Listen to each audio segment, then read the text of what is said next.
how's it going? David Taub here with NextLevelGuitar.com. Hope all's going well, and I hope your guitar and musical journeys are going famously.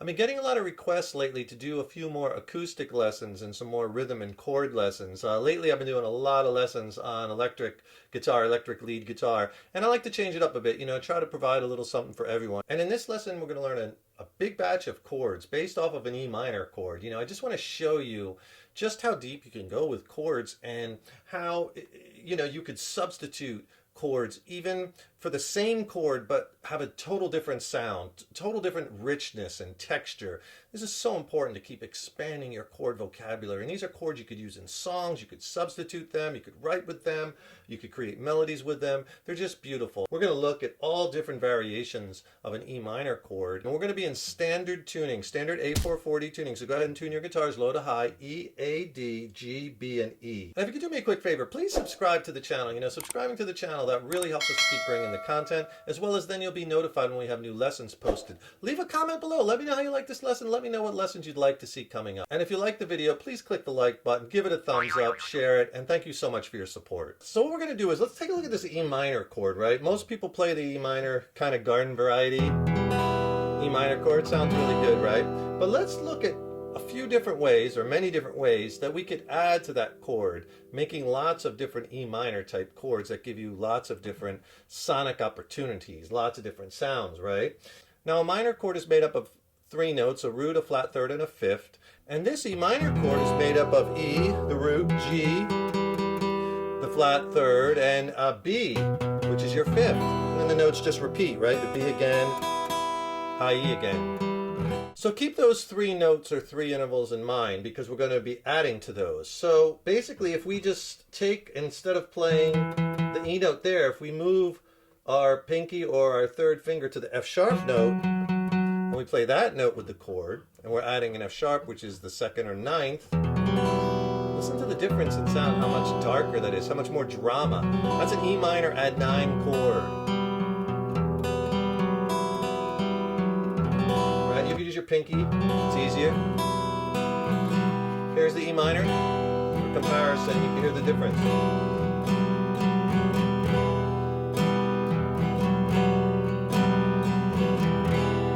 Right? Just by a slight little addition of one note, E minor add 9. But if we take this E minor chord and we add this B flat note to it with our third finger at the third fret of the G string, check out how this chord sounds. Kind of really dark but pretty and beautiful. That's an E5 with a sharp 11 chord. Right, again, very different sounding by the E minor than the E minor. We're just adding that one interval, right, and taking away actually a note there. Really sweet chord. Now you might be playing an E minor 7th chord. We're going to add these two notes up top. At the third fret, we're going to add a D note, that's our flat 7, and the G note up top again. And you get this, with 4 fingers, you have an E minor 7. Really rich sounding chord. There's your E minor, here's E minor 7. Hear the difference. Now you can also play an E minor 7, instead of playing the high E string at the third fret, adding the G, you could just play that open, putting the E back in there, because we already have the open G in there too, right? And that's an E minor 7th. Again, it's an E minor 7. Listen to this one versus the other one. Same chord, the timbre's a little different, because we're playing, two G notes here. There we're playing an additional E note and not that G note. But I like them both. Using 3 fingers on that E minor 7th chord. From this E minor 7th chord, if you take your third finger and just go back a half a step or 1 fret, and you play the C sharp note with your E minor chord, listen to this. That's an E minor 6th. We're adding that 6, that C sharp to the chord, right? Listen from the, if I go back from the E minor 7 to the E minor 6.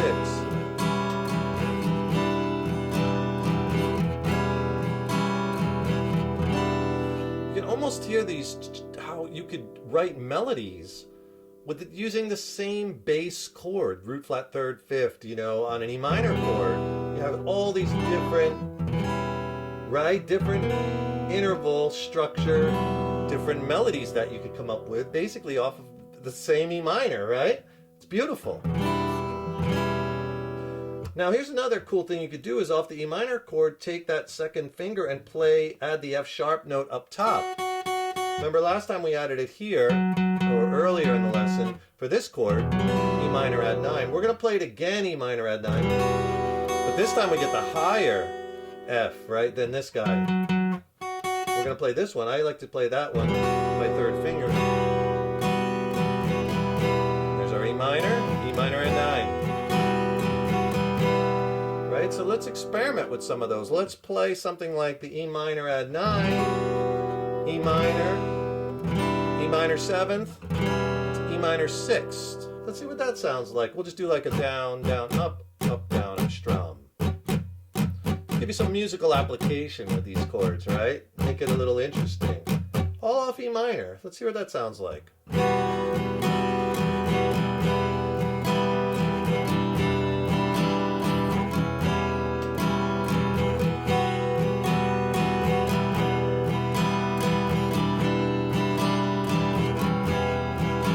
Minor add 9, straight E minor 7th, E minor 6th. Pretty cool, right? All with just manipulating, adding a note, or taking away a previous note, adding a different interval, all based off E minor, right? Really fun. And if you need a little help maybe with your chord changing and you want to tighten it up, maybe get a little quicker, I can really help you with that. Click on the link in the YouTube description box below. I'll send you a free video lesson, my essential chord changing tips and practice exercise. It's a video lesson that's packed with information. It's not on YouTube, it's extended play. And it'll really get your chord playing and changing on point. And I'll pair it with an ebook, which has more exercises, more chord charts, more lessons. It's a fabulous 1-2 punch video lesson and ebook, and I'll send them to you for free. Just click on that link below. Let's try another progression. Let's take this E minor 7th chord, and then we'll move that to E minor 6th, and then E minor 9, and then let's do that movement. So there what I did was I played this chord. It's just an E minor chord because all I did was I added this G note. Remember, G is in the chord and we're playing it with that open G, but it adds a little bit different timbre. See, here it is just with the E minor, and we'll call it with the high G. Now listen to that versus E minor. See, you can hear the difference. Here it is, you could use your pinky with that too. I do that a lot. Sometimes I'll add a note to a chord that's already in the chord, but an octave or 2 octaves up. Like you could do it on a C major chord. What if you add your pinky in that same place on the G? See, G is in C major also. There's your C major. But listen with the high G. See? You get into that higher register a little bit. It makes the chord sound a little different timbre-wise.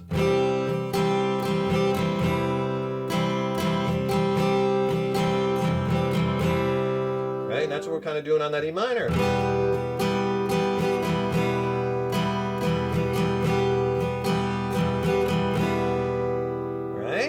So let's try a little progression, E minor 7, E minor 6, E minor add 9, and then slide that up to our E minor with the G. High G. That'll sound like this.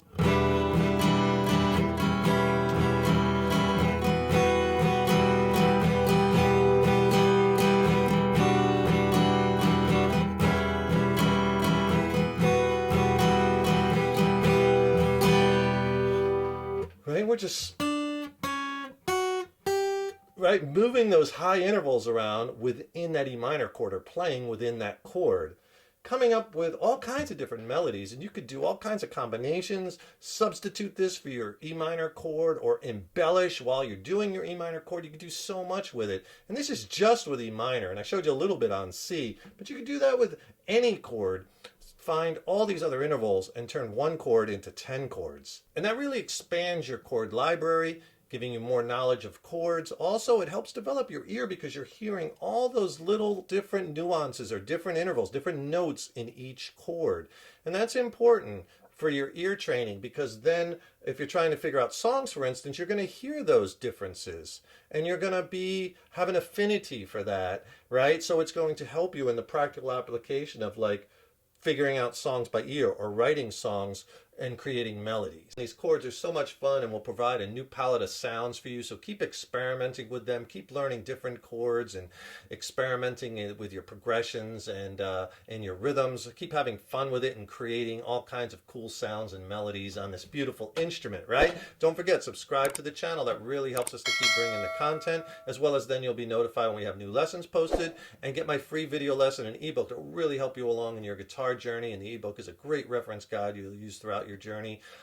Click on the link in the YouTube description box below. I'll send you a free video lesson and ebook. And if you want to check out some of my original music, I recently dropped a new record with my original band Mind Cell. We're based out of San Diego, California. It's a slamming record. I'm really stoked about it, and I'd love for you to hear it. It's streaming on all the platforms. I'll put links to that also in the YouTube description box below. Check out the record. Let me know what you think. And then if you have any questions on the songs or maybe the gear I used or the studio production, drop me a line. I'd love to hear from you. Thanks so much for watching this lesson and for your support over the years and years. So appreciate it. Keep up all that hard work on those guitars. Keep having fun with them. And remember, your guitar playing is an evolution. So enjoy the journey. Take care, rock on, and I'll see you in the next lesson.